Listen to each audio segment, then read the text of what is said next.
Kembali lagi dengan Uje Prabowo di program Talk Today. Masih bersama narasumber kita pada kali ini. Alhamdulillah ada Bapak Teguh dari Kadis Pusip Kabupaten Bandung, luar biasa. Atau Kepala Dinas Perpustakaan dan Arsip Kabupaten Bandung. Masih berbicara tentang program Kabelat, ya. Luar biasa, ini program yang saya tadi dengar juga ini udah greget ya Pak ya, ini untuk mencetak ataupun ini targetnya itu nanti IPLM-nya itu di 80 Pak. Wah ya. Tadi ada pertanyaan yang sempat tergantung Pak ya, sebelum jeda ini ada 2 lokus yang sudah dipraktekkan atau uji cobalah bahasanya di 2 RW itu dari 2 desa ya. Di Pangalengan dan juga tadi di Kertasari. Itu targetnya memang untuk 2 lokus itu sampai kapan Pak? 3 bulan, 6 bulan, 1 tahun? Ya. Jadi sebetulnya kita memprioritaskan ada jangka pendek, ada jangka menengah, dan ada jangka panjang. Mana yang bisa kita lakukan dalam jangka pendek. Nah, jangka pendek tentu saya mengukur ini dalam kurun waktu 2 bulan. 2 bulan. Ini harus ada minimal apa yang bisa kita lakukan untuk 2 tempat tersebut. Betul.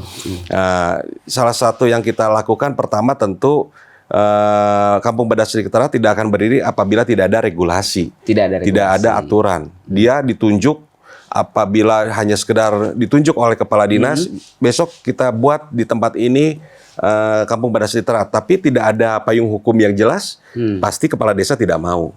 Nah, alhamdulillah kita pun juga sedang melakukan bahwa penunjukan Kampung Bedah Sejahtera ini bagi 2 desa tersebut itu dalam proses yang pasti tidak mungkin tidak terjadi, insya Allah terjadi. Tentu dari sisi regulasi kita harus matangkan. Kemudian dari sisi perencanaan lain, tentu ada aspek yang berkaitan dengan sarana dan prasarana. Nah, sarana yang prasarana yang minimal yang harus dilakukan yaitu dari desa itu sendiri. Bagaimana TBM ini, Taman Baca Masyarakat, Perpustakaan Desa, bisa kita gerakkan supaya minimal dalam 1 hari ada masyarakat datang ke perpustakaan. Beliau bisa melakukan sesuatu itu dari membaca. Banyak kasus yang terjadi. Termasuk di Cimaung, kampung halaman Kang Prabu. Ada salah satu dia inspirator. Dia pegiat literasi. Mang Yaya Tahu. Mang Yaya Tahu itu dia mulai dari buku bisa berjualan tahu. Iya, betul. Di Cimaung. Itu dan sekarang sudah mendapatkan penghargaan sampai dengan ke tingkat nasional. Malah oleh waktu zaman Pak Jokowi kalau tidak salah. Iya, betul. Bahkan juga pernah ada angkot ya, di dalamnya ada taman baca ya gitu.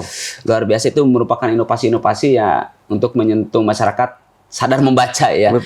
Ya betul. Oke. Pak, kalau terkaitan dengan kok perubahan Kabelat nih, lingkup proyek perubahan Kabelat itu katanya memang ada perubahan Kabelat itu apa seperti ini? Oh, jadi gini. Perubahan Kabelat gitu. Kebetulan kegiatan kami itu juga diawasi karena kebetulan kita itu sedang melakukan diklat kepemimpinan tingkat 2. Dan saya secara pribadi dituntut untuk proper proyek perubahan. Jadi salah satu proyek perubahan yaitu Kampung Bedas Literat. Ini dituntut bagaimana betul-betul dimonitor kegiatan yang saya lakukan. Dan ini skalanya nasional oleh Lembaga Administrasi Negara Republik Indonesia. Dan tentu ketika ada hal lain yang bisa kita diskusikan dengan pihak pusat, insya Allah nanti mungkin bisa berkolaborasi untuk kegiatan yang sedang kita lakukan. Nah, proyek perubahan ini yang memang diawasi juga oleh Lembaga Administrasi Negara yang sedang kita lakukan. Target 2 bulan ini harus ada RW percontohan. Harus ada RW percontohan. Yang sedang kita garap sekarang ini. Minimal 2 RW yang tadi. 2 lokus tadi. Itu yang mungkin proyek perubahan yang sekarang sedang dilakukan. Atau bahasa kerennya ya inovasi lah. Inovasi ya. Inovasi yang dilakukan. Jadi memang pemirsa seperti itu ya, untuk menjawab pertanyaan tadi yang sudah disampaikan dan sudah dijawab, mudah-mudahan puas ya dengan jawabannya. Lanjut, tadi ada tim efektif Pak. Dalam Kabelat itu kan ada tim efektif. Sebetulnya bisa dijelaskan nggak fungsi dan tugasnya tim efektif itu apa sih? Oh banyak. Tim efektif ya tentu tim yang secara khusus dia membantu kegiatan Kampung Bedas Literat. Oke. Ada tim efektifnya ya tentu kami juga melibatkan para kepala bidang yang ada di Dinas Perpustakaan Arsip. Kita melibatkan OPD yang lain, ada Dinas Pemberdayaan Masyarakat Desa, ada Diskominfo, dan kebetulan kita pun disupport oleh DPMD.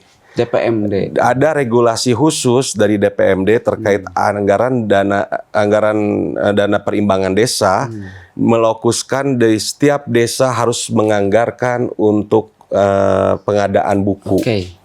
Itu diserahkan lagi ke desa, silakan. Jadi yang pasti harus ada targeting dari setiap desa, harus ada pengadaan buku.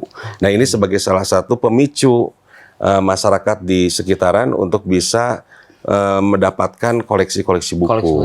Kalau boleh tahu Pak, kalau di Kabupaten Bandung sendiri untuk jumlah buku yang sudah disebar di masyarakat itu termasuk perpustakaannya ada berapa banyak Pak? Oh banyak sebetulnya. Banyak.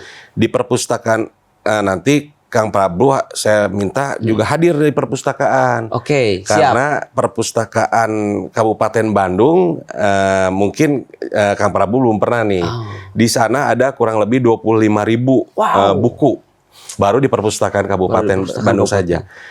Selain itu kita juga menggalakkan yaitu program wakaf buku.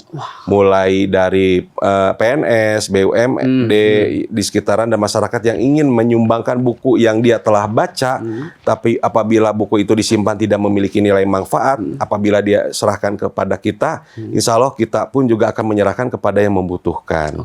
Itu fungsi wakaf buku yang kita lakukan dan tidak kurang dari 50 buku atau 50 eksemplar per desa. Kita juga sudah secara maraton menyerahkan kepada desa-desa sekitar. Jadi kalau 50 eksemplar dikali 270 kan udah lumayan. Ya. Mulai minimal juga mereka juga harus ada menggalakkan lagi wakaf buku di masing-masing desanya. Memang idealnya kalau untuk di Kabupaten Bandung sendiri itu satu orang harus punya berapa buku Pak? Kalau 3. Oh satu orang harus punya 3 buku. Iya itu memang ada indikator internasionalnya di situ. Bahwa satu orang itu harus memiliki 3 buku minimal. Jadi kalau diibaratkan Indonesia Kabupaten Bandung 3,7 juta jiwa dikali 3 ya kurang lebih 11 juta buku. 11 juta buku. Sebetulnya kalau kita terus mengikis bisa saja, tapi kan kadangkala masyarakat dengan adanya buku dia tidak membaca buku. Iya betul. Hanya sebagai pajangan saja kan di ini. Yang kita harapkan ya tentu buku ini sebagai sumber ilmu, sumber manfaat yang bisa kita lakukan. Berarti memang mungkin ada turunan program dari Kablat ini, salah satunya nanti ada lomba-lomba atau dan lainnya itu masuk ya? Pasti ada. Kita pasti melibatkan dengan pihak eksternal, perlombaan-perlombaan, termasuk juga cerdas cermat para Bunda Literasi yang akan kita lakukan dan berbagai faktor seperti mengupas buku. Dan perlu diberitahu ke Kang Prabu nih bahwa salah satu bupati dan istrinya yang telah membuat buku. Iya betul. Ya salah satunya ya Kabupaten Bandung. Bupati telah membuat buku, Ibu Bupati telah membuat buku. Betul. Tinggal Kang Prabu membuat buku, saya fasilitasi. Mantap, siap. Wah, karena memang ya selain membaca juga harus gemar menulis juga ya. Betul. Jadi itulah informasi terkait dengan Kablat atau Kampung Bedas Literat ya. Yang memang mudah-mudahan di tahun 2025 Pak? Iya. 2025. Target 2 bulan. Target 2 bulan. Ya. Ini baru 1 bulan berarti? Dalam berjalan 1 bulan. Jadi 1 bulan lagi. Wah, mudah-mudahan nih bulan Agustus. Ini yang perwakilan dari ini yang ditugaskan oleh Pak Kadis di 2 RW ya tadi ya. Semangat. Tunjukkan bahwa program ini bisa bermanfaat bagi kita semua. Luar biasa. Pak, jangan kemana-mana karena kita jeda terlebih dahulu karena nanti kita akan lanjut lagi di sesi berikutnya masih di program Talk Today ya.